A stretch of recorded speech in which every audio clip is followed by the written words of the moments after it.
Hey, welcome back everybody. Gary Simmons here with lesson 36 of the Dead Earth game development series. Now, when we ended off rather abruptly at the end of the last lesson, you may remember that in our AI zombie state machine script, we had created this reanimate function. It was currently empty, and in fact, it didn't even return a valid enumerator. So we were getting an error in the editor that was complaining that our reanimate function was not returning the correct type. Now, if you have shut down your project since the last lesson and then reopened it again today, much as I have, you could find yourself panicking slightly when you open up OmniZombie hierarchy and select our AI entity game object to find that the inspector for our AI zombie state machine, and indeed all of the respective child states, are not being rendered correctly. In fact, we're not seeing the inspectors at all. Instead, we're getting a little warning sign telling us that the associated script could not be loaded and telling us that we need to fix any compile errors and assign a valid script to this object. Don't panic, this isn't a code red. This is simply because our reanimate coroutine is not returning a correct enumerator type. So for now, we'll just put a temporary line of code at the bottom of the function that just returns correctly from a coroutine. So I will say yield break. And yield break is a way of not only returning a valid enumerator from a coroutine, but it also terminates the coroutine as well. So for now, we'll put that in there just to stop getting those errors and so that all of our inspectors load correctly, but we'll delete that later when we put the actual proper code in our reanimate function. So just to put your mind at ease, if I go back to the editor now and wait for the scripts to recompile, we should see all of the inspectors correctly displayed again, and thank heavens for that.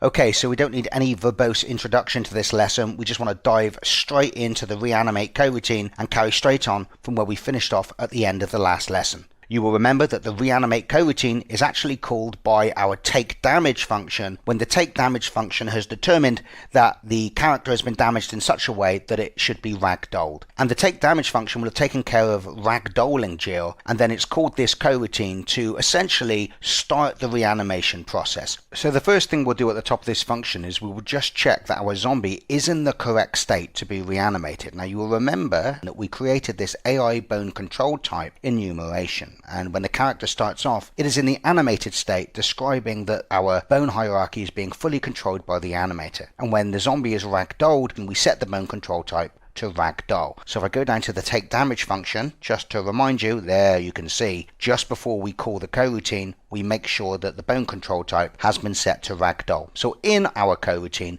we'll just check that we are definitely being called on a zombie that is in the ragdoll state. So I will say if bone control type doesn't equal AI bone control type ragdoll, then we just want to exit the coroutine. We want to terminate the coroutine and return from it. But I also want to check we've got a valid animator because we need to be able to talk to the animator as well. So if either of these conditions are true, we're just going to terminate the coroutine by saying yield break, like so. Next up, we just want to sit and wait for the correct number of seconds before the reanimation is initiated. Now you will recall that in our inspector assigned variables, we created this float called reanimation wait time, and we've set this to 3 seconds, and we said that 3 seconds was about the right amount of time approximately to wait for the rigid body to stop moving if it had fallen over or if it had fallen off a wall or down a flight of steps. It's not an exact science by any means, there's probably something more precise we could do with it, but there is the number of seconds that we wish to wait before we actually initiate the reanimation procedure. And it's very easy to put wait states like this in a coroutine. We just say yield return new wait for seconds. And how many seconds do we want to wait? Well, that's easy. That is the value that is stored in our reanimation wait time. So the way that coroutines work is they're called every frame. So the first time the reanimate function is called, this line is going to get executed, but then after 3 seconds has elapsed, the next time the reanimation function is called, it's going to resume operation from the line underneath it. And of course, once the 3 seconds has elapsed and the next line is executed, that's now where we're going to put the code that starts the reanimation process. So the first thing we want to do, as this is now the last frame at which our zombie is going to be in a fully ragdolled state, we wish to record the ragdoll ending time. So we will say ragdoll end time equals, and we will use Unity's time class and the time property to get the current time. And this means now that we have this ragdoll end time as essentially the frame of reference with which to start counting time from. So in our late update function, we can get the time and then we can subtract ragdoll end time from it. So we know exactly how many seconds have elapsed since our zombie was last a ragdoll. Next thing we need to do is we need to iterate through all of the rigid body parts, and we need to make them kinematic again so that the physics system stops trying to control the positions and the rotations of those bones. Now, we stored all of the rigid bodies for our body parts in a list called body parts. So we'll set up a for each loop to loop through all of those. So we'll say for each rigid body in body parts. And then inside that loop for each of our rigid bodies, we will set its isKinematic property to true. So these become kinematic rigid bodies again. So once we make them kinematic, the physics system isn't going to try and mess with their positions or rotations, and the animator will be free to drag them around with the body parts how it sees fit. Next up, as we're about to enter the reanimation process, we want to change the bone control type from ragdoll to ragdoll to anim. So you can see I say bone control type equals AI bone control type dot ragdoll to anim, and when it's in this state, our late update function will know that this is when the code should be executed, that it's going to perform that bone blending between the snapshots that we take of the bones in the ragdoll state and the bone positions being calculated by the animator.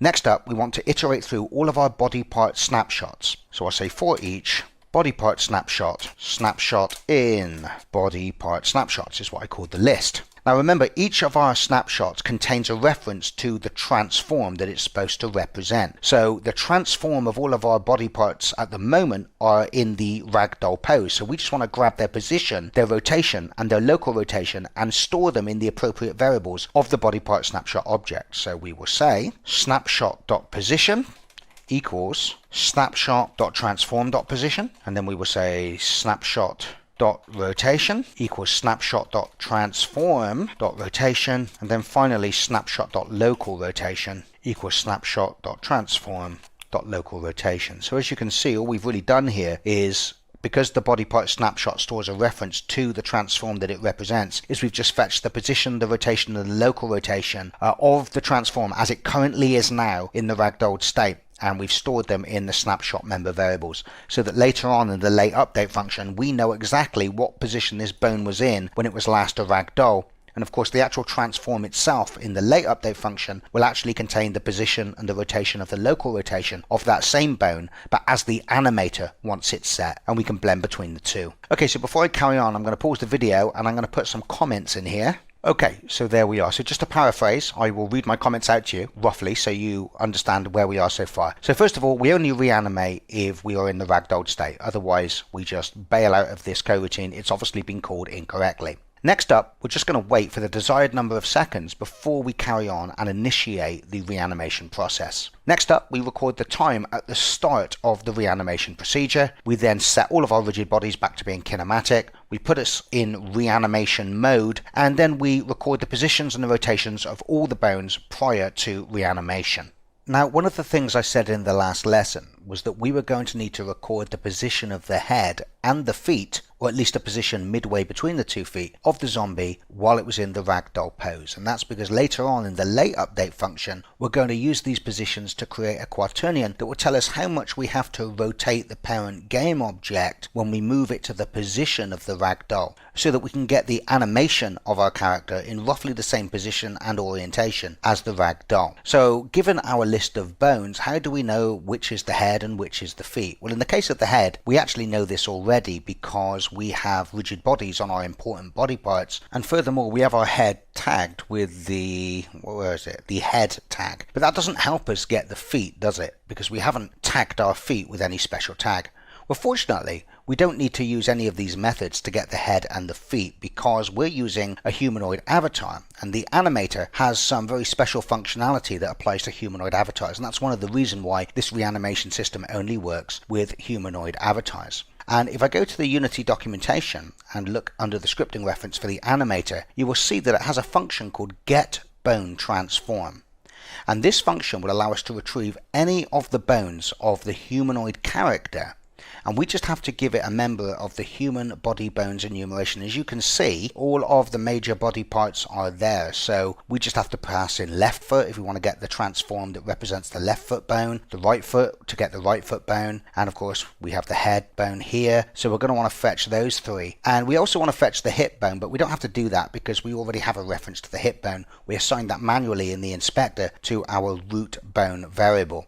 It's worth noting actually that using this method, we needn't force the developer to assign that root bone manually. We could just fetch the hip bone from the animator using this same technique, but I'm not going to do that. I'm going to leave the hip bone manually assigned in the inspector. So we can use the animator's getBoneTransform function to get the bones that we want. So the first thing we'll do, if you remember, we created a class variable called Ragdoll head position, and we will call the animator's getBoneTransform function, and we will pass in human body bones dot head, and voila, we now have the head position of our ragdoll. Now we want to calculate the feet position. Now the feet position is actually going to be a position that's halfway between the left foot and the right foot, so that's pretty easy to do.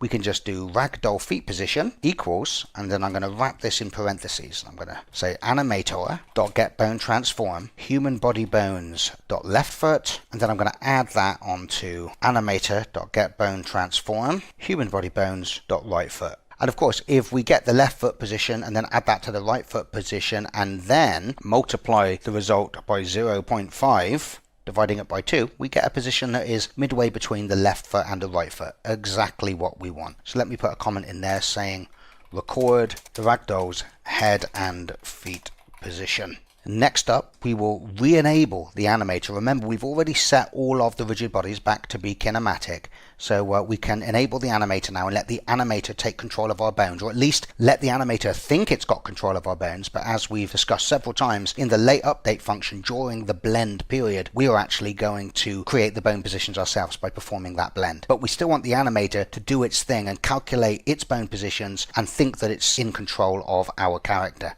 So we will say animator.enabled equals true. Now all that's really left for us to do at this point is for us to set the appropriate trigger in the animator. Now just to remind you, if I go back to Jill's animator and call up the parameter list, you can see we have the reanimate from front trigger and the reanimate from back trigger. So we just need to set one of these triggers to set off one of those recovery animations. But in order to do that, we need to know which way Jill is facing. So the first thing we're going to do is we're going to use the root bone alignment that we've assigned to our root bone, and we're going to do a big switch statement basically and figure out which axis we have to use of the root bone based on its alignment to determine whether it's facing up at the sky or if it's pointing down towards the ground, because obviously that's going to determine whether she is led on her back or led on her front. So I'm going to create a temporary float that I'm going to call forward test. And in a minute we're going to implement a switch statement, and that switch statement is going to test the various axes of the root bone. And if after the switch statement forward test is larger than 0, then we know that the zombie is led on its back and its hip bone is pointing up at the sky, and therefore we're going to want to set the reanimate from back trigger in the animator. Otherwise, if it's smaller than 0, we're going to set the other trigger, the reanimate from front trigger, because it means the hip bone is pointing down towards the ground. So let's see how we're going to do that. Well, first we better make sure that we have a valid root bone assignment. So let's just check we do have a valid root bone reference, and then we will create a switch statement based on the root bone alignment that we assigned to our root bone. Okay, and then we're just going to create a separate case for each of the 6 options that may have been assigned to root bone alignment, whether it was z-axis or z-axis inverted, x-axis, x-axis inverted, y-axis, y-axis inverted. So in the case where our bone alignment is as Jill's is actually, which is AI bone alignment type z-axis, well then we know that it's the forward vector of the root bone that we should test. And it's quite an easy test, right? We know that if the y component of its forward vector is positive, then we know that that forward vector is predominantly pointing upwards. If it's negative, then it's pointing downwards. So we will say forward test equals root bone dot forward dot y. And we'll put a break on the end like that. So we know then that if we find that forward.y is negative, then forward test will also be negative, and we know that Jill is actually led on her stomach because the forward vector of the hip bone is pointing predominantly downwards in the world. So let's now do the same again, but this time cater for when the root bone has an alignment that has an inverted z-axis, so that its forward vector is actually pointing out the back of the character, in which case of course we want to completely reverse this test. If the zombie is led on its front, well then the forward vector is actually going to be pointing out the back of the character, and it will be pointing up into the sky and will have a positive y component. But if it's led on its back, then of course the forward vector of the hip is going to be pointing down into the ground. So we just want to negate the sign of that. So what I'm going to do, now we've done the z-axis and the z-axis inverted, is I'm just going to copy and paste that twice so that we have the cases laid out for the other 4 cases as well, and then I'll just change the lines of code over. Always dangerous when you copy and paste things like this. So I'll change this to y-axis and y-axis inverted, and then x-axis and x-axis inverted. So obviously for this third case, if we have assigned our root bone a bone alignment of y-axis, then it means it's the y-axis of the hip bone that is pointing towards the front of the character. So we don't want to test its forward vector, we want to test its up vector instead, because it's its up vector that is pointing out the front of the character, and will of course be positive if the ragdoll is on its back and negative if it's on its stomach. But of course in the case where we've assigned it y-axis inverted, which basically means it's the y-axis of the hip bone that is pointing backwards in the character's local space, then we wish to do the same test again. We wish to test the up vector's y component, but this time of course it's negated so that we perform that flip. And then of course if we have assigned it a root bone alignment of x-axis, that means it's the x-axis of the hip bone that is aligned with the forward vector of the general character. So in that particular case we wish to use the root bone's right vector and check its y component, but in the case where it's an inverted x-axis we use the right vector again, but this time of course, as with all the other inverted cases, we negate the result. And finally, although it can never happen, I'm just going to put a default case in there which will just calculate it and assume that the root bone's forward vector is the forward vector of the character also. So when we leave this switch statement, basically means that forward test will be greater than 0 if we wish to perform a recovery from back, or smaller than 0 if we wish to perform a recovery from the front. And in fact, I think what I'll do is I'll move all of this inside the if root bone doesn't equal null, because if we don't have a root bone, I don't think we want to really do any reanimation at all. We will simply say if forward test is greater than 0, then animator dot set trigger. Actually, I was going to just type in the string reanimate from back, but really we should hash those parameter names, shouldn't we? So let me go up to the top and create hashes for these to make it more efficient. So up in the variable declarations, I have all of my hashes calculated under this hashes comment. So we will create 2 more private ints. The first one called reanimate from back hash, and we'll use the string to hash function to create the hash for that parameter. And let me just go back to the editor for a moment and just check how I spelt those 2 triggers. Yeah, reanimate from front and reanimate from back. Each word capitalized with spaces in between them. So reanimate from back. And of course the second private int, exactly the same, to create the hash for the reanimate from front parameter. Once again using the animator's string to hash static function to create the hash, this time for the reanimate from front parameter. And now I've done those. If I scroll back down to the bottom, back to our coroutine, I can now use those hashes. So I can say if forward test is greater than 0, what should I do if it is 0? I don't suppose it really matters. I think I'll say if greater than or equal to 0, then we will get up from the back. Getting up from the back will be the default case. So I will say reanimate from back hash, else the character is led on its front, and we will instead set the reanimate from front trigger. Once again using the reanimate from front hash that we just created.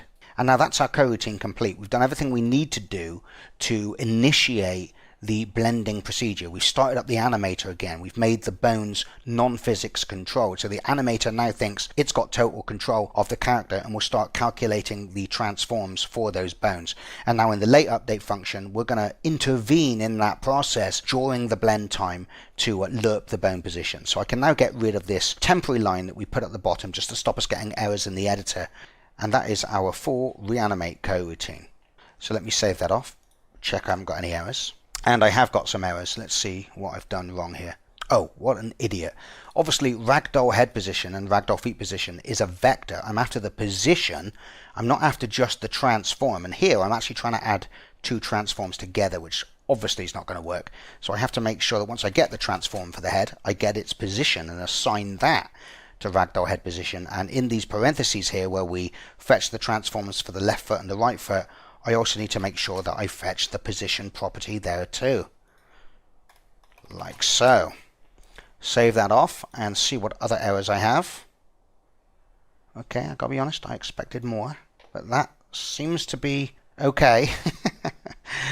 Just by the way, guys, I'm kind of winging this as I go. Even though I've created a system like this before, I'm writing this code pretty much on the fly. So do expect me to have to do a little bit of debugging once we have this system complete, because it may not work straight out of the gate.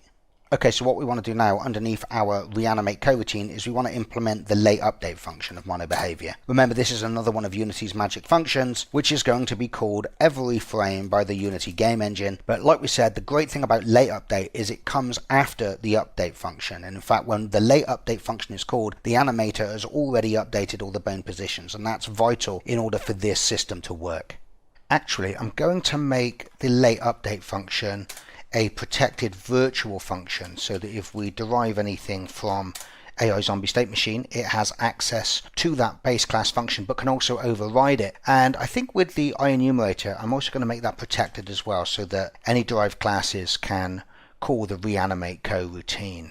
Okay then, so all of the code that we add to the late update function, we only ever want it to be executed if we are in that small window of time when we are blending from a ragdoll into an animated entity. So the first thing we'll do is we'll create a conditional that says if bone control type equals AI bone control type dot ragdoll to anim, and all of the code that we add in the rest of this lesson will be in here.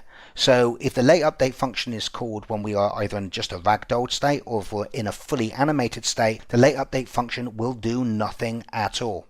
Now we also know it's going to take some period of time after we set these triggers in the animator for Mechanim to actually start playing the recovery animation on the cinematic layer. Certainly when late update is called within the same frame update that we set the triggers, it's going to take at least one frame for the animator to be updated. So we know the first time late update is called, the animator will not yet be playing the correct animation. So we're not ready to start bone blending yet. However, we also discussed in the last lesson that it may take considerably more time than that. So what we did is we created this hacky little variable. Where is it? It's called, there it is, Mechanim transition time, that we set to 1/10 of a second. So we basically said after we set those triggers, we're going to wait about 1/10 of a second before we start blending bones. So what we're going to do is use this little 1/10 of a second to, in the late update function, line up the parent game object with the ragdoll and try and figure out what the rotation of the parent game object should be as well. Remember, what we're trying to do is position the parent game object at the position of the ragdoll and have them oriented the same, so that when the animation takes over, it's in the same position and orientation as our ragdoll. Otherwise, we're going to see some funky blending. So what we'll do first of all is a conditional to check if we are within that wait time. Like I said, what we called the Mechanim transition time. So we'll create a conditional that says if time.time is smaller than equal to the ragdoll end time plus the Mechanim transition time. So what we're basically saying is the current time that has elapsed since we set the ragdoll end time has not yet surpassed the Mechanim transition time, then we are in that wait state. And it's within this code block that we're going to move the parent game object and try and align it correctly with the ragdoll. Now of course it does mean that this section of code could actually be executed several times within that wait period, which seems wasteful because we are going to be essentially computing how to align the animated character up with the ragdoll several times. But it doesn't really matter, it's not computationally that expensive, it's not going to break the bank, and actually it might even be desirable because we know that the very last time this section of code is going to be called,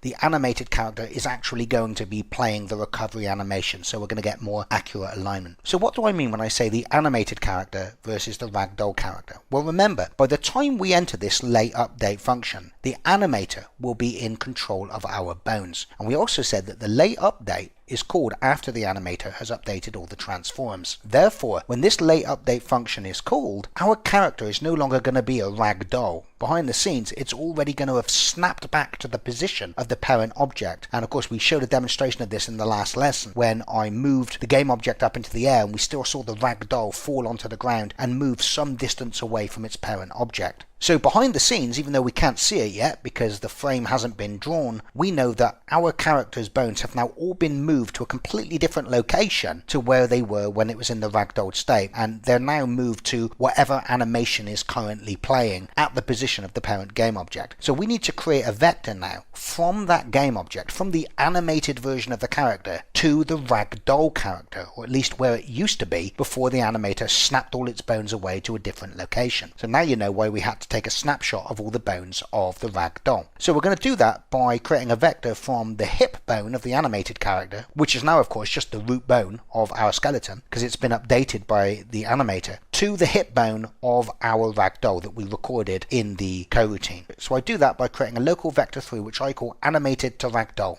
because it's a vector that's going to describe how we need to move the animated version of the character to the ragdoll version of the character. And I calculate that by taking that ragdoll hip position that we calculated in our coroutine and subtracting from it the root bone position, which remember is our hip bone, which at this point will have been updated by the animator.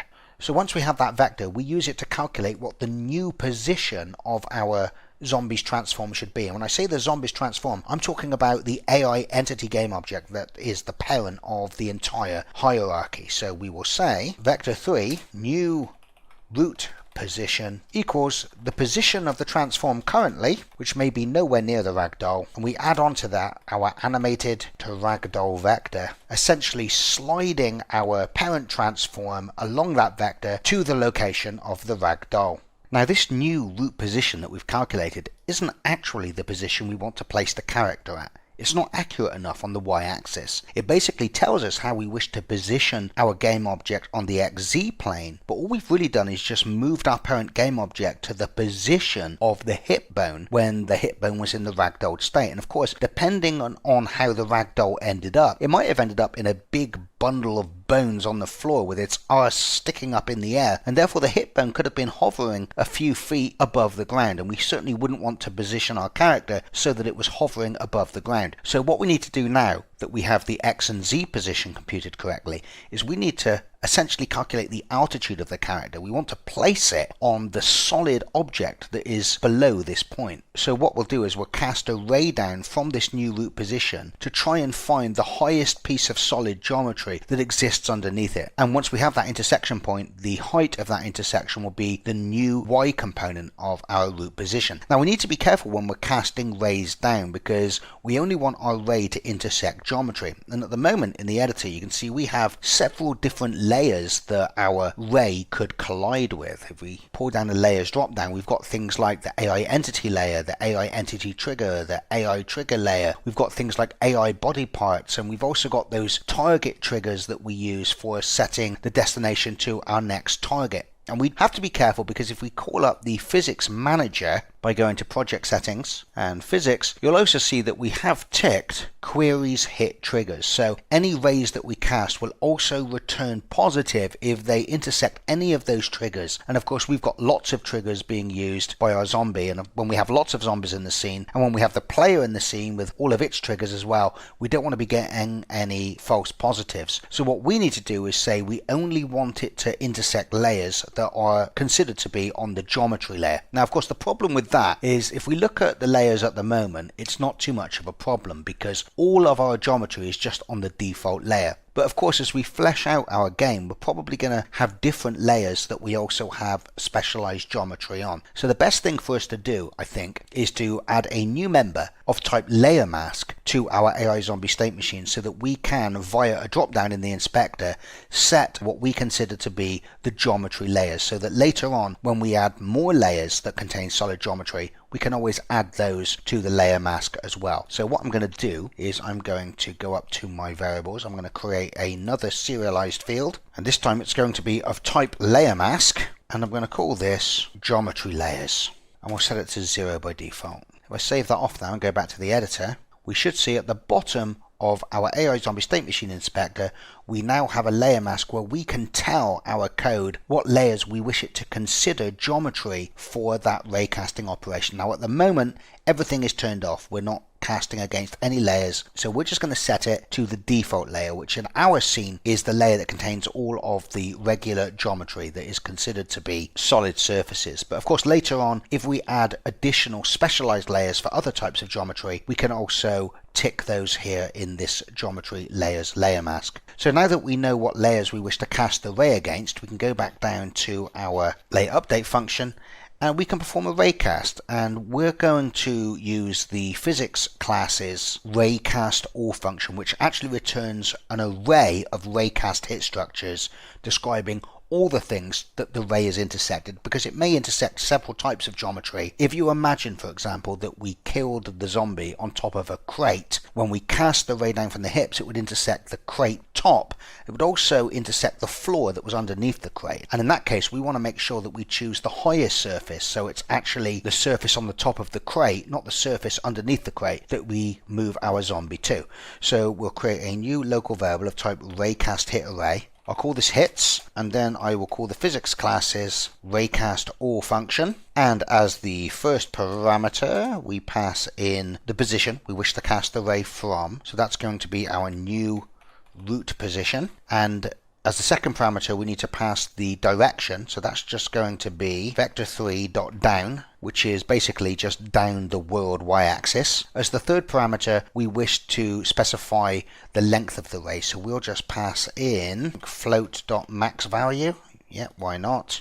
So we have a really, really long ray. And then as the final parameter, we're going to pass in our geometry mask. So that's geometry layers, like so. And when the physics.raycastAll function returns, we're going to have a raycastHitArray describing all the solid surfaces that the ray has intersected. And it's not going to be in any order, so we're going to need to loop through them and find the one that has the highest altitude. And that will be the surface that is closest to being underneath the hips. So what we'll do first of all is we'll set the y component of the new root position to a really large negative value, so that any hits are always going to be greater than that.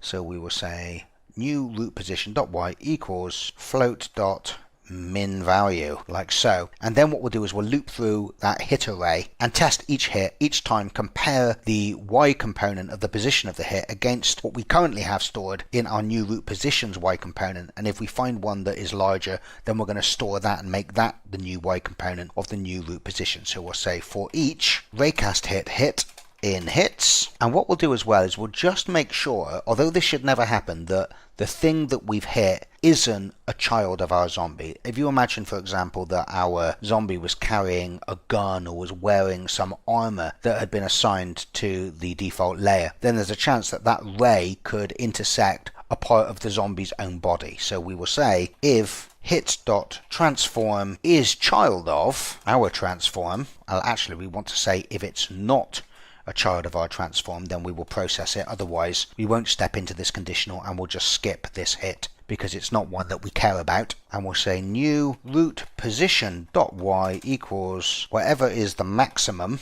between hit.point. The point member of the hit structure is a vector describing the point in world space that the hit occurred. So we'll take the maximum of that hit point's y component and the current y component of our new root position, like so. So if we found a hit point that has a larger y component than the one we've currently stored in a previous iteration of this loop, we overwrite it with the new higher hit point.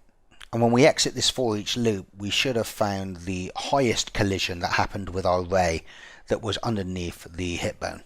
Now the next thing we want to do is we want to make sure that this new root position that we've now calculated does actually exist on the nav mesh, because remember, our zombies are also nav agents, so we don't want to assign them positions that are off of the nav mesh.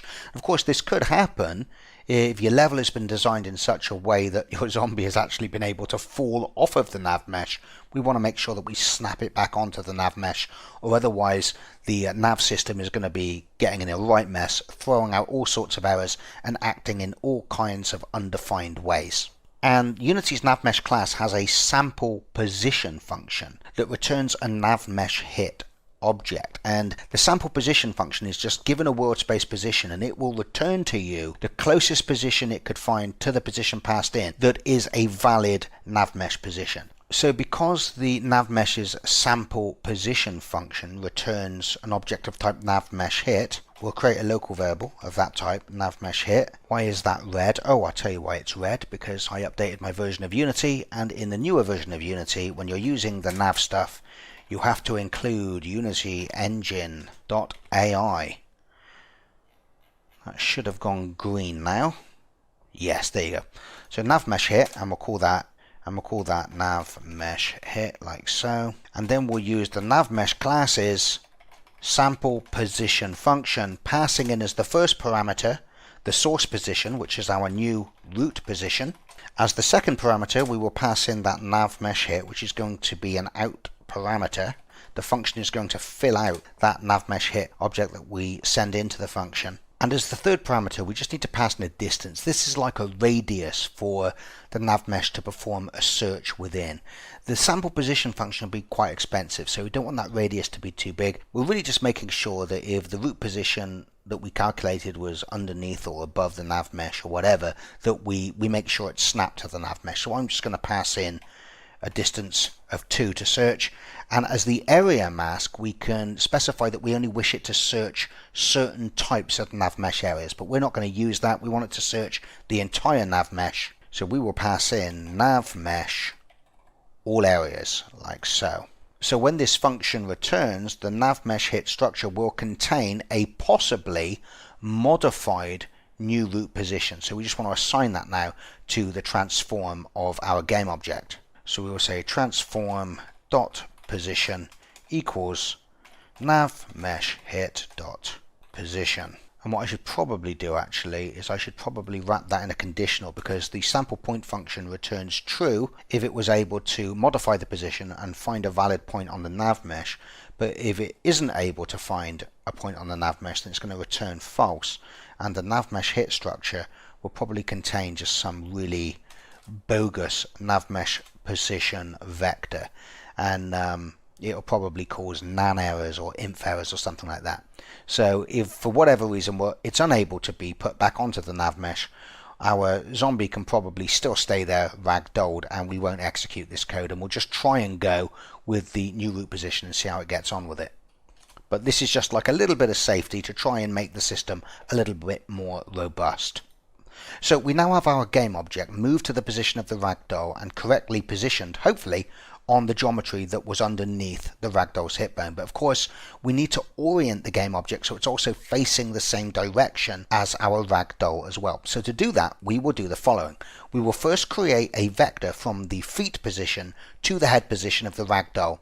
So we have a vector describing the alignment of the ragdoll's body. So we will say vector 3, and I'll call this ragdoll direction, and that's simply going to be the ragdoll's head position, which of course we recorded in the coroutine, and we will subtract from that the ragdoll feet position, which once again was a vector that we calculated in the coroutine that was the position halfway between the ragdoll's 2 feet.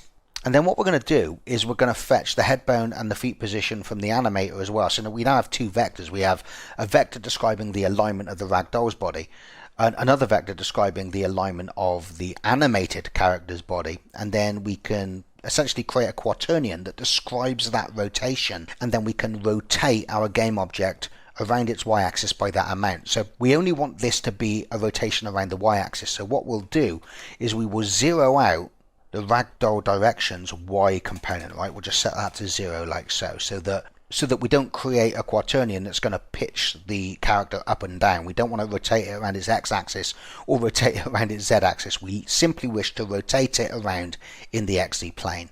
So now I have the direction of the ragdoll. I'm going to do pretty much the same thing to calculate the direction of the animated character. I'm going to paste this code in. It'll be easier than typing it, then I can just talk you through it. So when we created the ragdoll feet position, you'll remember that we got the left foot, we got the right foot, we added them together, and then we divided by 2. We do exactly the same thing here. So you can see I talk to the animator, I get its current left foot position, I get its current right foot position. Just scroll that over so you can see how it ends, and I'm multiplying it by 0.5. So remember, the transforms at this point have been updated by the animator. So when I call animator get bone transform left foot, it's given me back the transform, but the transform has been updated and contains the position as the animator would want it to be. And then to calculate the animated direction, I literally get the head bone and I subtract from that the mean feet position that we calculated above, just like we did here. But instead of using the ragdoll head and feet, we use the current animator's head and feet positions. And once again, I set the animated direction vector's y component to 0, because when we create a quaternion, in just a moment that describes a rotation from the animated direction to the ragdoll direction. We only wish it to factor in a rotation around its y-axis, a rotation in the xz plane. Now Unity's quaternion class has a function called from_to_rotation. We pass it in two vectors and it will create a quaternion describing the rotation from that first vector onto that second vector. And then with this quaternion we can then multiply that with our transforms rotation to essentially apply that same rotation to our transform and rotate it around to align it with the ragdoll's direction. So I'm going to paste the code in so you can see what it looks like. So let's just break down this line of code. You can see we use the quaternion classes from_to_rotation, and we pass in as the first parameter the normalized version of our animated direction vector. Don't think it needs to be normalized, but I do it anyway just to be safe.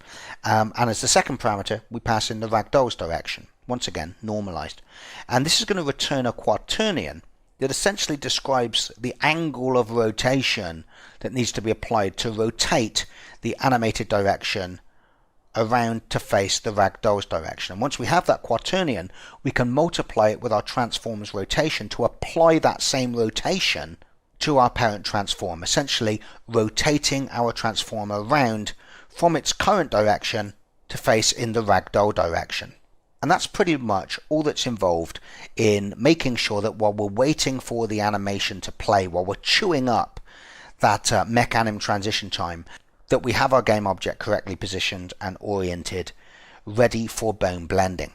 So outside of that conditional, remember this is the conditional that is only executed when we are waiting for that mech-anim transition time to pass, we are now ready to start doing the blending.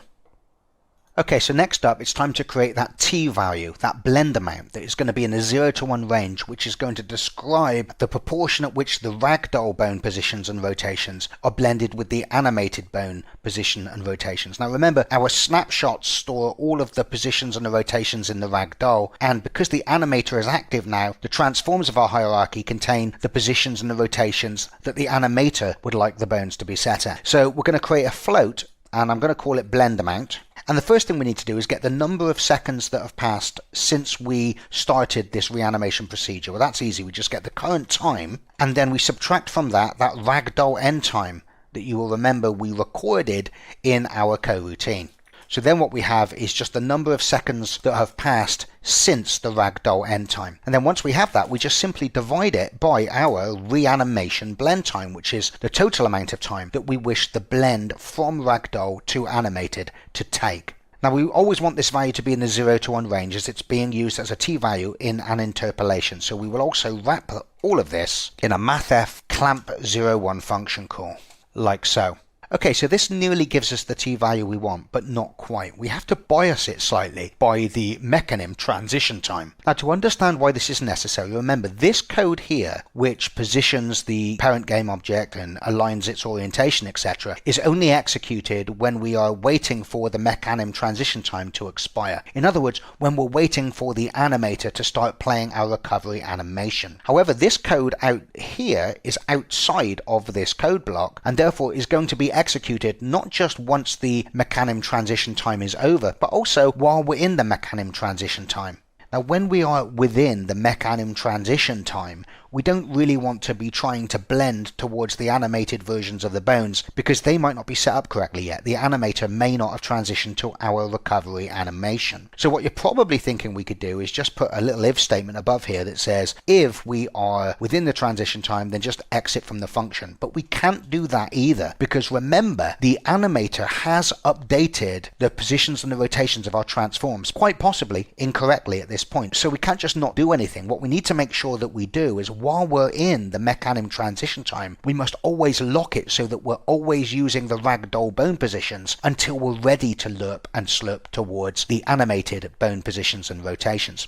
So we can do that quite easily. Here, where we get the time and then we subtract the ragdoll end time from it, we will also subtract the mech-anim transition time from it. Now what that means is that while we are within the time period described by the mechanim transition time, we're going to generate a blend value that is essentially smaller than 0, which of course we clamp to 0. And as this is being used as the t-value to interpolate between the ragdoll bone positions and the animated bone positions, it means that for the entire time that we are within the mechanim transition time period, the blend amount will be 0, and we will simply be overwriting the transforms that may at this point be incorrectly set by the animator with the ragdoll snapshots. So that's exactly what we want. So let's do that now. Before I carry on, I'm going to put a comment in there saying calculate interpolation t-value, like so. Okay, so now it's time to iterate through all of our bone snapshots and perform the interpolation between the snapshot positions and the current animation position. So we'll create a for each loop, and I'll say for each body part snapshot, and I'll call the loop variable snapshot in, and remember our list was called body part snapshots, wasn't it? Yes.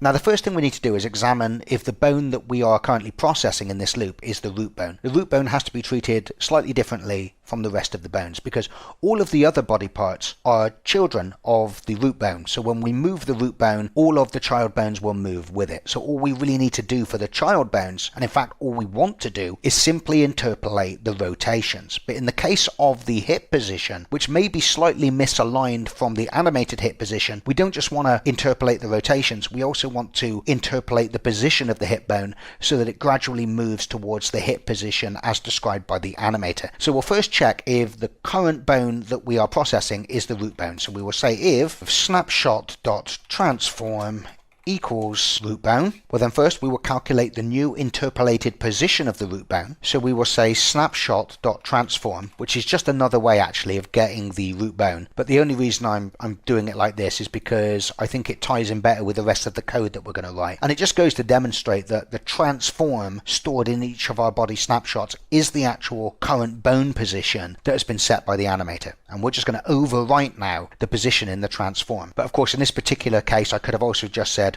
root bone dot position as well equals, and we're going to perform a vector lerp by using the vector3 class's lerp function, and as the first parameter we're going to pass in the position of the bone as it was in the ragdoll pose. So that's our snapshot's position. So we say snapshot dot position, and we wish to interpolate it towards the position of the hip bone as described by the animator, which, as we've discussed in the late update function, the animator will have updated the transforms, so we know that the position currently stored in this bone's transform is the position we're trying to lerp towards. So we will say snapshot dot transform dot position, and of course the t value for the lerp is simply that blend amount that we calculated up above. And we're going to do something very similar for the rotations, except instead of doing a vector lerp, we're going to use a quaternion slurp, which is kind of the rotational equivalent of a positional lerp. So we will say snapshot.transform.rotation equals quaternion slurp, and as the first rotation, of course, we pass in the rotation of this bone as it was in the ragdoll position, so snapshot.rotation, and we wish to interpolate towards the current rotation that the animator has set in the transform of this bone, so that's snapshot.transform.rotation, and once again we use the blend amount that we calculated above as the t value. And that's all we need to do to move over time the root bone so that it aligns with the root bone being described by the animator. Otherwise, if this is not the root bone, then we don't wish to move the positions of our bones at all, because character animation doesn't actually move bones, it just rotates them. If you think about a hand that might move up in the air, it's not the bone that's actually being moved, it's actually the shoulder bone that is being rotated, and perhaps the elbow bone rotated, and perhaps even the wrist bone rotated to some degree, that causes the final position of the hand to be where it is. So all we wish to do for all of the child bones, which will automatically move with the root bone and maintain their relative child positions, is just lerp their rotations towards the rotations described by the animator. Now I have to say that in this section of code I do something a little bit weird, and I can't remember why I did this, and it may not be necessary. Now you will remember that when we created our body part snapshot class, we stored the position, the rotation, and the local rotation. Now I seem to recall from memory that what I did for all of the child bones is, rather than just slurping the rotations, I slurped their local rotations, and I can't remember why, or to be honest, even if it's necessary, it doesn't seem like it should be necessary. It seems like I should be able to just get rid of the local rotation from the class completely and just use the rotation. And I'm pretty sure that is the case. However, I do recall that when I implemented a system similar to this before, for the child bones I used local rotation. So for now I'm going to do it as I remember it in my mind, and then after we've got it working I'll do some tests to see whether it really does matter whether we use local rotation or not, or whether we can just get rid of the local rotation member out of our body part snapshot completely. But for now I'll implement it as I had it working. So for all of the child bones of the hips, we'll just say snapshot.transform.local rotation equals quaternion.slurp, and this time of course we're just going to lerp between the local rotation stored for the snapshot and the local rotation set by the animator in the transform. So snapshot.local rotation, and then we're slurping towards snapshot.transform.local rotation, once again using that same blend amount as the t-value for the blend. And I will just insert a comment above the for each loop which basically says calculate blended bone positions by interpolating between ragdoll bone snapshots and animated bone positions. And all that's left to do now is detect when the blending procedure should finish. In other words, when it's safe to fully hand control over to the animator. And that's simply going to be when our t-value, called blend amount, is reached 1. Because when it's 1, we know at this point the ragdoll bone positions and rotations are not being used at all anymore, and the animated positions are being used. And at that point, we can drop back into an animated state. So we'll do that conditional by saying if blend amount equals 1, and then in this conditional we can then put all of the code that's going to do things like set us back into an animated state, re-enable the nav agent, and set up a valid state for our state machine. Okay, so we will set the bone control type back to AI bone control type animated, and if we have a valid reference to a nav agent we'll re-enable that as well. What else do we need to enable? Oh, we also turned off the main collider, didn't we, of our zombie as well. So assuming we have a valid reference to our collider, we will also re-enable our main body collider, like so. And all that's really left to do now is we need to put our zombie back into a valid state. Now you'll remember that when we turned off the nav agent, we also turned off the state machine logic of our AI zombie state machine by setting the state to none. And this was so that the individual states weren't trying to plot paths using a nav agent that was turned off, because remember that created a load of errors. So what we want to do now is we want to put it back into a proper state. And the state that I put it back into in my implementation of this system is the alerted state. Because remember, our zombie has just been shot and it's been ragdolled, and now it's getting back up again, and it seems that the alerted state is a pretty good state for anything to be in after something has just knocked it on its ass. So we will need to see if we can find a state in our state dictionary that is of type AI state type alerted. So what we'll do is we'll create a new AI state local variable called new state, set it to null by default, and then we will say if, and we will use our states dictionaries try get value function and tell it that we are looking for a state that has the key AI state type alerted. And as the second out parameter, we pass in that AI state local variable that if the try get value is successful and it's able to find a state in our states dictionary that is of state type alerted, that new state will reference that new state. Now of course it does mean that your AI zombie state machine must have an alerted state, or otherwise it won't ever correctly come out of a ragdoll. But you're always going to want to have an alerted state, right? I mean really our alerted state is kind of the foundation really of our state machine logic. It's the state that kind of spirals out into the attack state or drops back into the patrol state, etc. So you're always going to have an alerted state, so I think it's a pretty safe bet. Now the current state of our zombie should be null, but we'll just be well behaved and we'll just check that if current state isn't null, for whatever reason, if this function's been erroneously called, then we'll give the current state a chance to clean up properly by saying current state, and then we will call its on exit state function so it can do any cleanup that it wants to do. But that should never be executed. It's just paranoia code. And now because we want to transition into our new state, the first thing we'll do is we will call the new state's on enter state function, so that state has a chance to set up all of the stuff that it needs. And then what we'll do is we'll assign that new state to our current state variable, so that in our main update loop the current state is being processed and having its update called. So we'll say current state equals new state, and we also keep track of the current state type as well, don't we? So we should also set current state type to AI state type alerted, like so. And I do believe that is our reanimation code done. So I'll just put a comment above the if blend amount equals 1 conditional saying conditional to exit reanimation mode. Makes sense? Okay, let's go back and see the catalogue of errors we've got in the editor now, yeah? Okay, I'm getting an error here. There you go. You probably saw that hours ago, didn't you? It's supposed to be new root position.y, not new root position. I was trying to take the maximum of a float and a vector. Let's go back again, see what's happening. Okay, no more errors apart from that. So one of the things we do need to do in our animator that we completely forgot to do when we were setting up these animations, I think, is we said that when we have animations on the cinematic layer, they should have this behavior that we wrote called cinematic enabler. And this just tells our AI state machine that one of the cinematic animations are playing.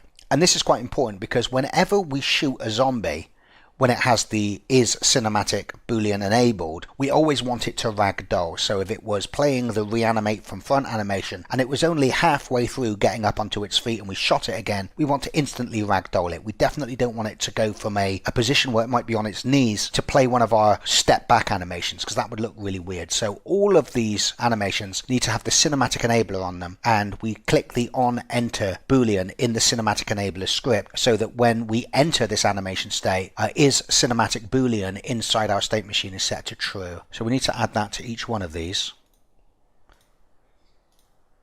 Each time making sure we tick the on enter tick box so that that boolean is set to true when we enter the state and not when we exit it. Talk amongst yourselves. Well, I'm sure you're following along with me right now, aren't you?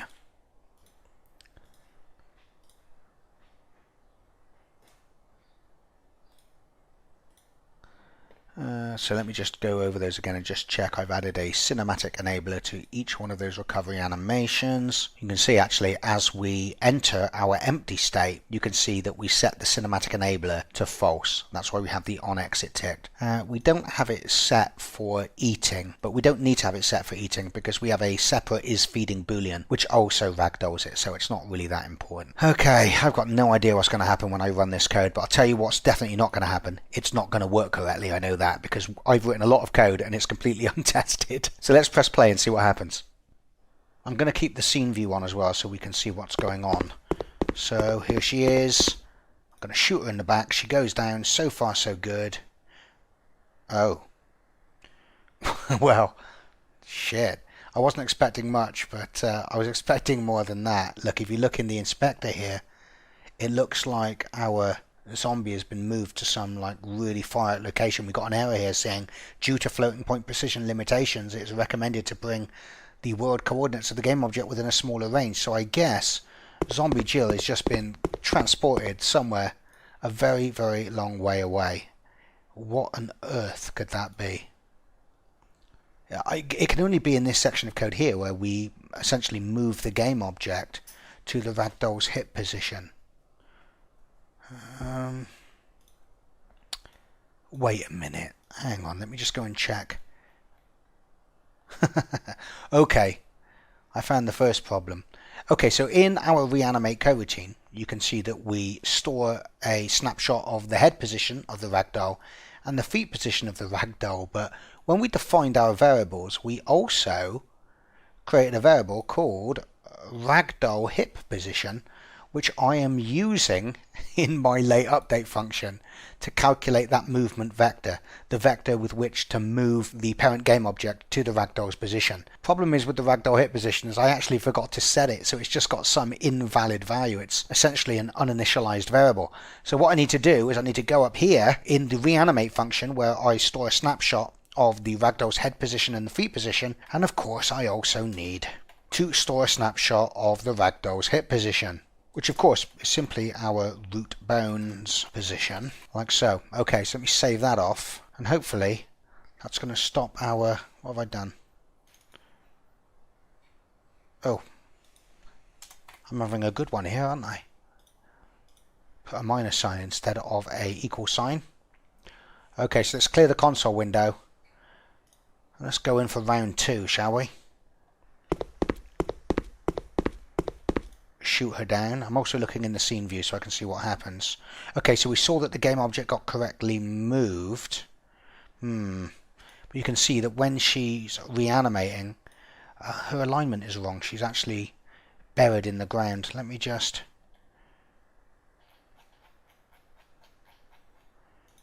go and shoot her again. This time, if I put the light on, you can see what happens probably a bit better in the game window. So you can see I've shot her down, right? And look what happens. Look, she's buried in the middle of the floor. And then when the animation kicks in, so it's got to be the reanimation animation, hasn't it?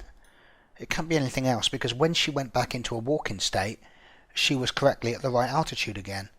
I'm just going to try this one more time. I just want to check that the game object is actually moving. So check the scene view. I'm going to shoot her.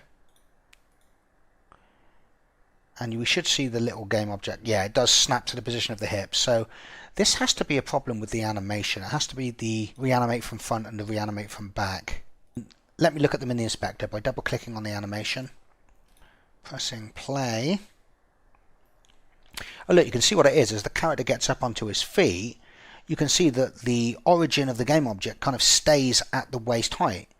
So essentially its feet are going under the ground. So what we need to do is actually bake the vertical movement into the pose. So in the inspector of both our reanimate from front and reanimate from back animations, what we need to do is we need to click under the root transform position Y, we need to tick bake into pose. Now if I press play now, there you go. You can see that the origin of the object, while it's getting up, stays on the floor by its feet. Look. Okay, that's cool. So let me apply that change. And let me double click on reanimate from back. It's probably got the same problem, hasn't it? Yeah. There you can see. If you look at this little kind of circular thing with the arrow on it, that's kind of showing you where the ground will be. So we want to bake the Y movement into the pose there as well. Press apply and then press play again. Perfect. Okay, let's see if this works now. I should remind you that this isn't ever going to be perfect. There's always going to be times where, while the zombie's bones are blending from a ragdoll to this animated pose, that we're going to see maybe sometimes its legs pass through the floor, its hands pass through the floor, just as it's interpolating between the two positions. And there's probably things you could do to make that better, but you're not going to see that in the game. You're going to be occupied, you're going to be shooting other things, and especially in the case where the game is outside, where the zombie's falling in the grass, none of that is going to matter. You're not going to see it all because the grass is going to hide it. Okay, so let's go and shoot Zombie Jill. Once I found her, she's wandered off because I've been talking. So there you go. I'm going to knock her down, and we should now see her climb up. There you go. Look at that. And let's now have her come at me and just check that the reanimation from back works as well. Yes, it does.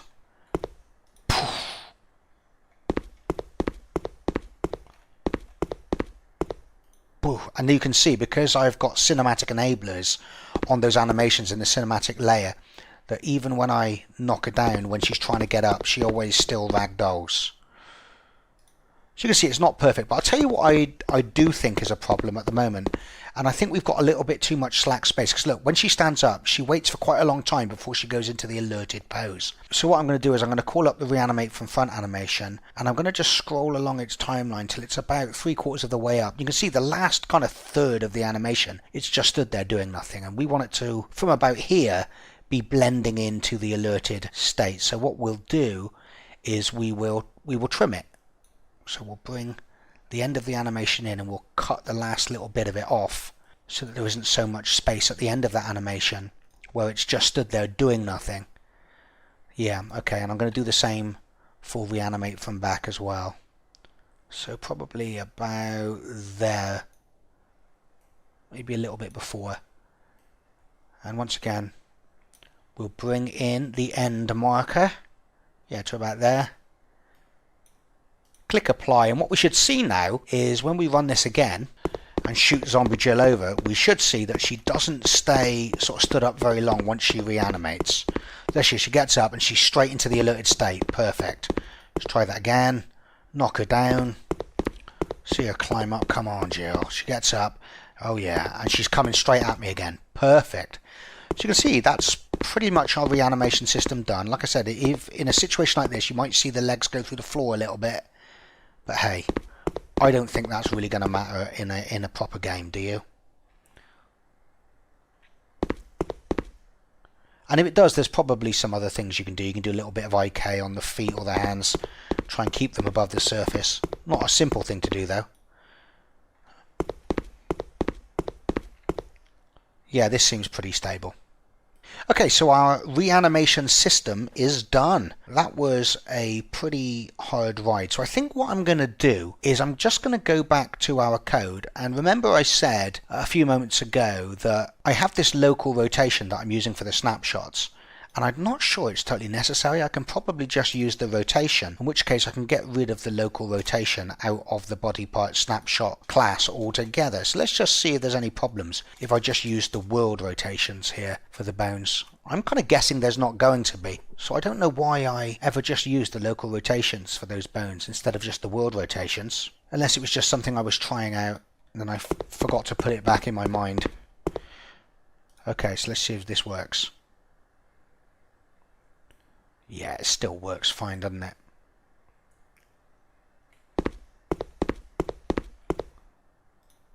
And what blend time have I got on that? That's a 1.5 second reanimation blend time. Yeah, I think that's right. Okay, so what I'm going to do then is now I can refactor the code slightly because we don't need the local rotation. So I'm going to go up to my body part snapshot. I'm going to get rid of the local rotation member altogether. We don't need it. Don't know what I was thinking. Then I'm going to scroll down to the reanimate coroutine and get rid of the line of code that stores the local rotation. And then I'm just going to refactor the late update function a little bit. And I'm just going to get rid of that line altogether and then get rid of this else clause like so. And that should read a little bit more tidy. So what we're saying is, for the root bone, we lerp the position and we slurp the rotation, but for every other bone other than the root, we don't do this code, we simply slurp the rotation. I'm just going to run that one more time and check that hasn't broken it, because after some of the errors I've seen today, I'll be honest guys, I'm not really trusting myself too much at the moment. Dun dun dun, come get me Jill, bosh, bosh, and she's gone down. Dun, dun, dun, and she's getting up. Yes. Bosh. Okay, so the next thing we need to do is we need to check whether some of these other animations are working that we transition to when we've got upper and lower body damage. Now, we can't do that right away because although we added the lower body damage and upper body damage parameters to our parameter list, and you will recall that these are used by these transitions to decide which animation to play, we're not currently feeding the upper body and the lower body damage of our zombie into this parameter list, so they're just staying at 0. So what we need to do now is we need to make sure that in our AI zombie state machine, whenever we take any damage, we also update these parameters in the parameter list so that it correctly reflects the lower body and upper body state of our zombie. Now you will recall that if I scroll up to our take damage function, which remember is called every time we take a hit, and by we I mean our zombie, you'll notice that we call the update animator damage function, and currently that function doesn't do very much at all. It simply sets the boolean that lets the parameter know whether we are in a crawling state or not. So what we want to do is also now send in the lower body damage and the upper body damage into the parameter list as well. So what we'll need to do is we'll need to create an upper body damage hash and a lower body damage hash so that we can efficiently set those parameters. So we'll go up to the top of our AI zombie state machine class to where we define all of those hashes, and I'm going to put that above the reanimate from back hash. So the first one will be a private int called upper body damage hash. Once again we use the animator's static string to hash function. And let me just go back and check the exact spelling and capitalization. Lower body damage, each word capitalized, space in between. Lower body damage, and then underneath that we'll create another private int for the lower body damage hash. Oops, I've done that the wrong way around, haven't I? I assigned the lower body damage hash to a variable called upper body damage. Don't want to do that. So upper body damage hash equals animator string to hash upper body damage like so. And now we have those two hashes generated, we can scroll down to the update animator damage function, and we can also send those two bits of information into the animator as well. So let me just remind myself, they're integers, aren't they? Yes. So we'll use the set integer function. The first one we will set is the lower body damage, and we will send in the value of our zombies' lower body damage. And then do exactly the same again, but this time send in the upper body damage. So upper body damage hash as the first parameter, and the actual value of our upper body damage variable as the second parameter. Save that off, go back to the editor, and let me just open up my character manager. Remember, the character manager is the thing that is currently modeling our gun, and we're currently applying 25% damage every time we do a shot. Let me put that up to something like 75% damage for now. And I'm going to select Zombie Jill's AI entity so that we can see our animator updating in real time. And I've got the parameter tab enabled so that I can see if that damage is correctly being sent into those parameters. So let's go around and shoot Jill in the legs, and we should see her get lower body damage. There you go. And you can see she now has 75% lower body damage. And now let me run that again, but this time shoot her in the chest and just check she's getting upper body damage, or well, not the chest, but just the back, anywhere in the upper body, and we should see the upper body damage go up to 75% as well. Okay, so let's now press play again, and we'll damage the zombie in a couple of areas, and we'll just check that all of these animations are being applied and transitioned to correctly. So remember, our gun does 25% damage, so what I'm going to do is I'm going to shoot her in the legs. You can see now she's on her back, and I'm going to shoot her, oh, she's on her stomach now. I'm going to shoot her in the legs 4 more times, so I know now she's going to have damage over 100%.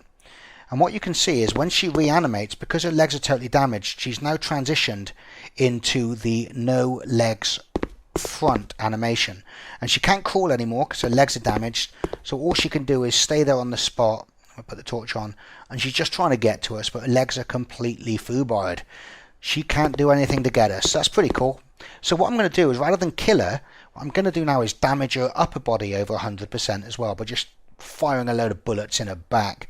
And when we do that, she's going to have no legs and no body, and then we should see a transition from the ragdoll into no body front, right, because she's on her front. So I'm going to shoot her in the body a few times. Watch the animator. When she comes out of the ragdoll, it should transition. There you go. Her arms go through the floor a little bit there, but it's not perfect, is it? But it's good enough. And you can see now she can't even reach for us. So she's just there writhing on the ground, almost just like a stray nerve ending that's been left to its own devices with no sentience whatsoever. And eventually I'll shoot it in the head a few times, so I've actually killed the zombie completely now.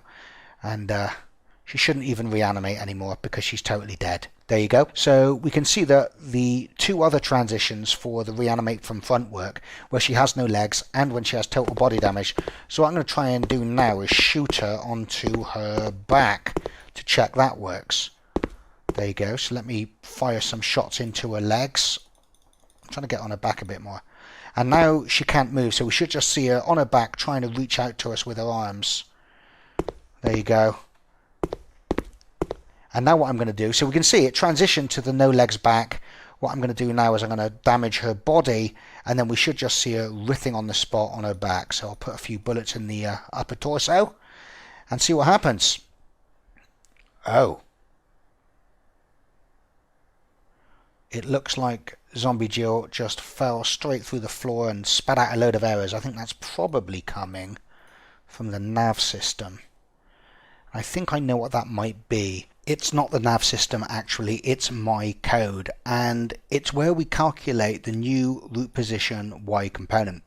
As you can see at the moment, what we do originally is we set it to the largest negative value that we can fit in a flow, and then what we do is we cast a ray down from this new root position to find the ground underneath it. Now, floating point rounding errors being what they are, what's happening here is that the origin point of the game object, which in these sort of on the back animations are touching the ground, they can actually be slightly underneath the ground, which means we're casting a ray from underneath the ground down, but there's nothing down there, so we're never finding the actual ground. We're not finding any surface to mount our character on. So this is pretty easy to fix. All we need to do is make sure that when we cast a ray from the new root position, that we just budge it up about 25 centimeters. So we know that we're definitely starting the ray above the ground plane. And we can do that by simply adding on to the new root position vector 3.up, which of course is a vector just pointing up in the world, multiplied by 0.25, which is 1/4 of a meter or 25 centimeters. And I think that's going to solve the problem. It's a little bit hacky, but those are the things you have to do sometimes with the rounding errors.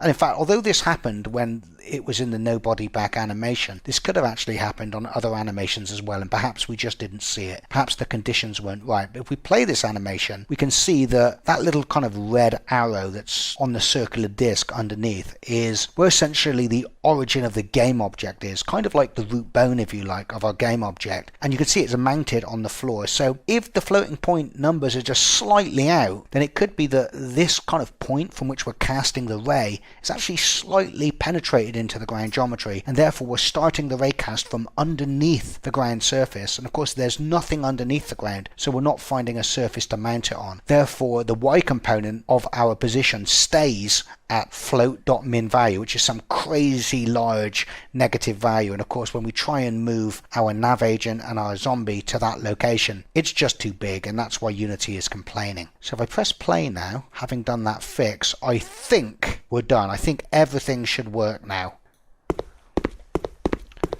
Okay, so I'm going to shoot Zombie Jill onto her back, and I'm going to take her legs away first of all. I'm going to shoot her right in the crotch, because that's the type of thing that I find funny. Okay, so now she's just riffing on the spot, and she hasn't fallen through the floor. Great. And just make sure that I can definitely kill her. She's dead. Okay, so the next thing I'm going to do is check whether the crawling works. So let me just see what my crawl threshold was for Zombie Jill. It was 90. So what I'll do just to test that is I will set the power of our gun to 95. So she won't be so damaged that she can't use her legs at all, but her legs will be damaged such that she can only crawl. Of course, we can't test any of the limping stuff yet because we haven't created our damage layers for that.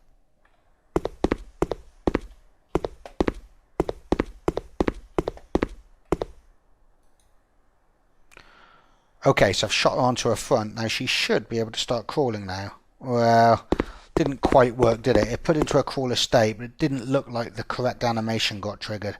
So we're going to have to fix that now as well.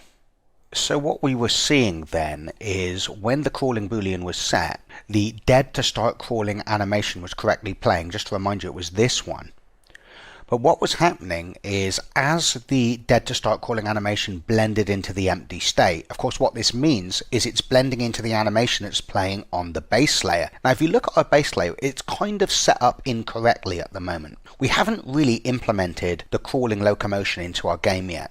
In fact, if you were to put your zombie into a crawling state from the start, you would notice that the alerted state and some of the other states like the attack states don't really exist yet to handle the crawling locomotion, or in fact any locomotion that doesn't use root rotation, and we're going to deal with that in the next lesson and fully implement the crawling. But for now we still want to make sure that our reanimation happens correctly into a crawling state. So what was happening on the cinematic layer, as we were blending into the animation playing on the base layer, well, when we shot our zombie, it may have been in the sprint or the jog state. And therefore, as we were blending back to the base layer, I don't think our base layer had correctly transitioned from whatever state it was in back into the idle state and then back into the crawling locomotion state. So that's why it appeared as we blended back to the base layer that we were probably in this transition from idle to crawling, and therefore we saw the zombie kind of get up onto its feet for a moment and then go down onto all fours and start crawling properly. What we really need to do is completely adjust the way that we handle the crawling locomotion, because at the end of the day, we never really want to ever transition into the crawling locomotion from any of these states. There are only two situations when our zombie can ever be put into a crawling state. It's when it's a ragdoll, in which case we don't want it transitioning from any other state, we want it going straight into the crawling locomotion, or if we set the damage to the legs above the crawl threshold when the game starts, in which case the zombie starts in a crawling locomotion, in which case we also don't need it connected to any of these other states on the base layer. So what I'm going to do is I'm going to remove these by simply by muting them for now. Okay, so I'm selecting each of those transitions from the idle state and I'm muting them. And what we want to say is we want to go to the crawling locomotion immediately whenever that crawling boolean is set to true. So we'll do that from the any state.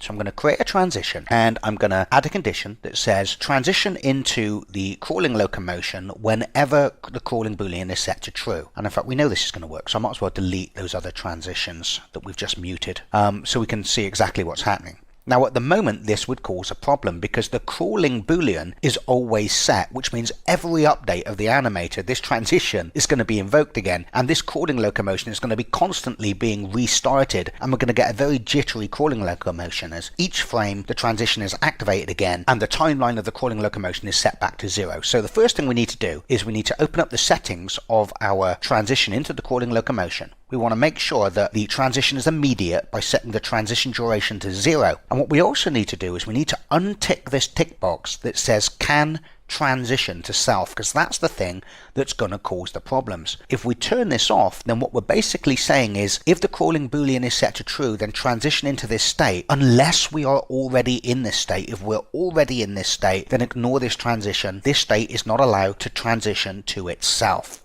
So let's press play now and test and see if that's fixed this problem. There is going to be another problem. We'll talk about this in a moment. So let's just check I can get this working. Okay, so I've shot her in the legs. And now she's coming to crawl towards us, and it looks good, and we can see that the root motion is being used in the crawling animation and everything looks fine. Now like I said, we haven't set up the crawling state, so you'll notice if you are following along with me and your project is in the exact same state as mine, that once you shoot a zombie into a crawling state, it's just going to start crawling up to maybe like a wall or something, and it'll just stay there forever, stuck in a loop trying to crawl through a wall. Like I said, that's because we haven't updated the alerted state yet to handle animations such as our crawling animation that isn't using root rotation, but we're going to do that in the next lesson and make sure that we also have suitable animations to play for when a zombie in the crawling state is attacking us and when a zombie in the crawling state is feeding. However, although we've solved the problem where if we ragdoll Jill, she now correctly gets up into a crawling state, but what we've also done is we've introduced another problem. And to show you what I mean, let me select zombie Jill. And let me set the lower body damage of Jill above the core threshold. So when the scene starts, she is going to be crawling straight away. And I'm going to call up the scene view for this so we can see what happens. So I'm going to press play. She starts in a crawling state, but look, she's not moving. That's because she's in the idle state at the moment. And when she does move, she's not using root position. Look, it's actually the nav agent that is in control of her now. And in fact, you'll see that when the nav agent is in control, look what happens when she gets to the first waypoint.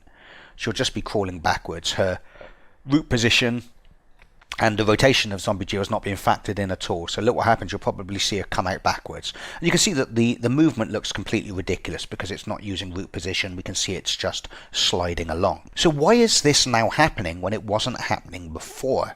After all, if we select the crawling locomotion, we can see that it has a root motion configurator on it that is telling the system that we wish to use the root motion inside the animation, but clearly we just saw that it's not being used and it is instead letting the nav agent control the speed and the movement of our zombie when it's in the crawling state. Well, this is a little bit of a kind of race condition, and I don't know whether I would call it a bug in the system or an oversight, but several places in the Unity documentation, it always says that when you're fetching the references to your animation state behaviors and you're setting your variables, such as when we set the animation state machine reference in all of our root motion configurators, you should do this in the start function, not the awake function, because in the awake function, the animator may not be correctly set up yet. And that's why in the start function of our zombie state machine, you see us fetch all of the animation state behaviors, and then you see us send into that state behavior a reference to the state machine. And if we open up the root motion configurator, actually we want to open up the class it's derived from, the AI state machine link. You can see that one of the things that we do in the startup sequence of our zombie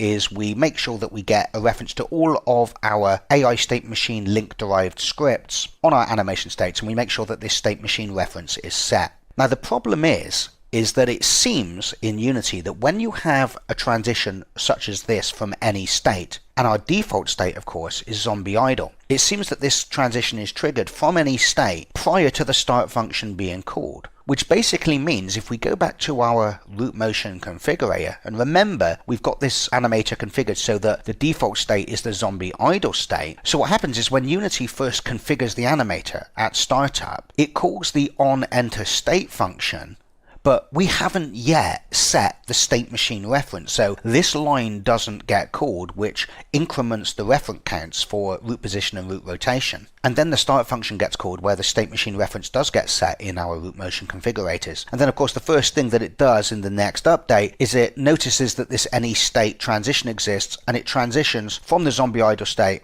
into the crawling state. And of course when that happens, the onExitState function of the zombie idle state is called, and when this happens we do have a valid reference to our state machine, so the decrement of the root motion happens but the increment of the root motion didn't happen. So what's happening then is when we press the play button and the animator is first configured by Unity at scene startup, the two ones here are not being added to the root position and root rotation, but when this any state is processed and we transition into the crawling locomotion and we call the onExitState function of the zombie idle state, the root position and the root rotation are actually decremented. So when the onStateEnter function of the crawling locomotion is called, root position is actually -1 and root rotation is -1. And obviously when the onStateEnter function is called and it increments the -1 by 1, we've still got a root position of 0. And this only seems to happen in this one really odd, peculiar place at startup. So rather than move all of the code into the awake function, which I really don't want to do because the Unity documentation is quite explicit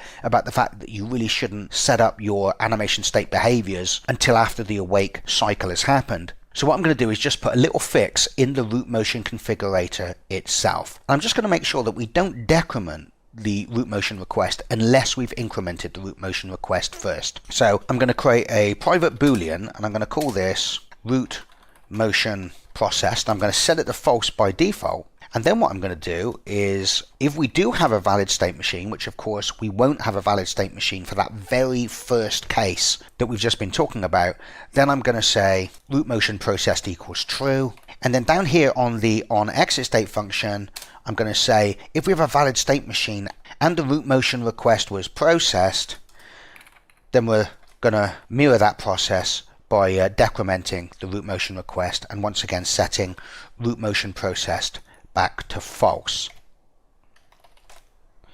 As you can imagine, I actually paused the video to find this little bug, and it was a little bugger to find, let me tell you that. So now if we run this again, and just to remind you, if I call up Jill's AI zombie state machine inspector, we are starting now with a lower body damage at 95, so she should start in a crawling state, but unlike when we tried this just now, she should now have root motion being correctly applied. There you go, you can see that is absolutely the case, and doesn't that crawl look a heck of a lot better? Now what I'm going to do now is just show you one of the problems that we're going to fix in the next lesson. I'm going to pause the video actually while I wait for her to approach her first waypoint. And you'll see what happens is when she gets to her first waypoint and she drops into the alerted state where she is supposed to rotate left or right to acquire a new target, she doesn't do that in the crawling state.